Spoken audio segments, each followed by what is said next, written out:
Everybody better for the better podcast, and while we're still waiting the release of Blood Bowl Season 3, which is up for pre-order this Saturday, Games Workshop have dropped some news for some other games that I thought we might want to have a quick look at. So there is going to be a Warhammer World Championships preview, and I wanted to just ping this up on the channel, on the main channel, because this could be some very cool stuff. Now, we've got two other channels kicking around at the moment, the Fantasy channel and the Sci-Fi channel.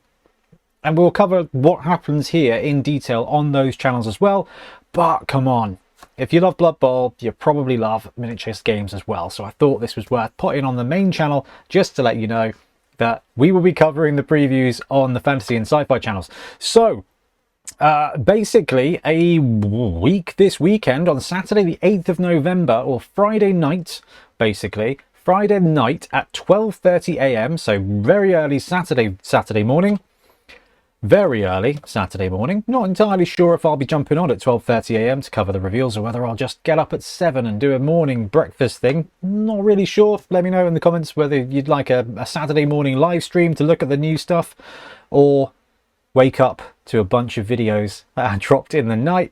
So that's right, the last major Warhammer preview event of 2025 is coming in less than 2 weeks' time, and we have some big reveals for a wide range of systems. We'll be taking a closer look at the much anticipated Warhammer Quest Darkwater.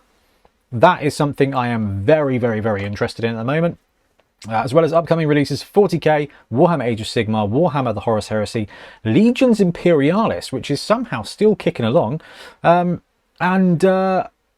Warhammer the Old World and Necromunda. So we love a bit of Necromunda. Imperialis is interesting, although the game is apparently not so great. The Old World is something I am particularly loving at the moment. So the Old World and Kings of War are getting a lot of coverage on the main fantasy channel because, well, they are the main fantasy games, and that's kind of where it's happening. Plus, obviously, we're very excited about Warhammer Quest as well, because it's just proper nostalgia, right? I did a video recently about how we're in a fantasy wargaming golden age. You know, the Old World is back, Kings of War is blossoming, we've got a Games Workshop dungeon crawler coming. It's pretty awesome. And over in the sci-fi space, there's some very cool stuff going on with Mantic's Epic Warpath. That's very cool. There's tons of what I'd say were tier 2 games kicking around at the moment as well, which I find very interesting. And let's face it, Necromunda is just the pinnacle of sci-fi wargaming. So those of you joining us in Atlanta will be able to watch the World Championships Warhammer preview in person, while the folks at home will be able to watch along live. Tune in on the 7th of November at 7:30 PM EST. For those of the UK and Europe, that's a late night reveal at 12:30 AM on the 8th of November. We'll also have extensive live coverage here on the Warhammer community, including all the giant pictures of miniatures, so you can spend hours poring over details of every pouch, buckle, and bubo. Ooh, okay. So, makes sense that bubo would be there, because that is basically Warhammer Darkwater, Warhammer Quest Darkwater, because that is taking on some Nurgle stuff. It's not even in a dungeon, it's in an abbey, which is quite cool. Pouch, buckle, and bubo. There we go. I'm just hoping they drop us some kind of clues. Now, Warhammer Age of Sigmar, they have just revealed the Chaos Dwarves, right? So there's a new faction already out for Sigmar, so I'm not expecting a huge reveal for Sigmar. Wouldn't make a lot of sense. They're already kind of at that point where they've got lots of stuff out for it. Imperialis is going to be more stuff. Just straight up more stuff, so more tanks and things. I think that's all that's going to be. The Horus Heresy could be really cool. They're going down this route where they're kind of investigating some of the lesser known stuff, so you may have I don't know, some new kits that kind of referenced early Rogue Trader stuff, like some of the older robots and some of the older stuff. Potentially I'd love for them to kind of explore that. The Horus Heresy is fantastic because it's set in a time where there's more stuff, because all the stuff hasn't died yet, so it gives you that benefit. The Old World, now this is very interesting. So they've just dropped Chaos, new Chaos Marauders on foot and new Chaos Marauders on horseback for the Old World. Brand new models to replace models that they are already producing that were from like 2002 potentially.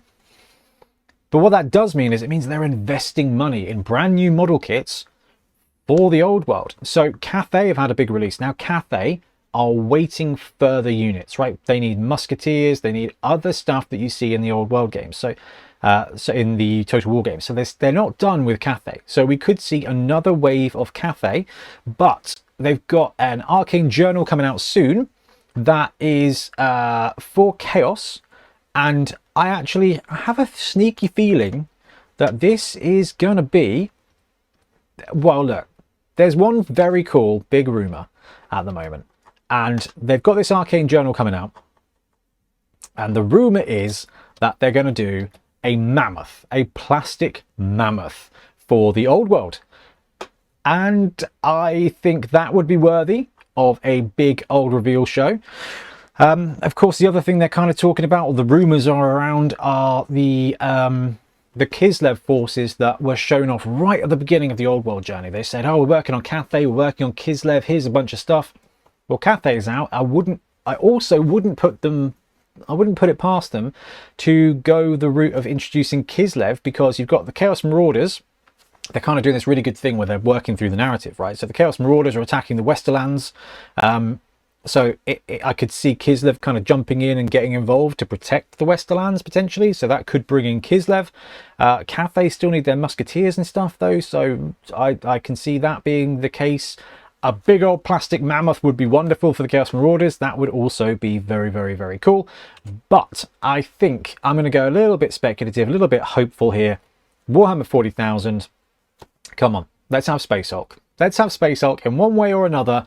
Let's have Space Hulk. Can you imagine that? They dropped this big bit of Space Hulk news. Now, this is 8th of November. Blood Bowl was previewed a while ago, but it's coming out on the 15th of November. So there's still a month left for Christmas releases. So they could slap something here, put it up for pre-order in a couple of weeks and have it out by Christmas. This would be the time where they could drop a big release, a big surprise release. So if Warhammer Quest is that, and this weekend, this coming weekend, at this preview, they detail all the Warhammer Quest stuff, then I wouldn't be surprised if we didn't see that coming up for pre-order, and that could be a big Christmas box. So, I don't know, there's a lot of cool stuff that Games Workshop could do here. I want to see more Warhammer Quest. Necromunda could be really cool. Who knows where they're going with Necromunda?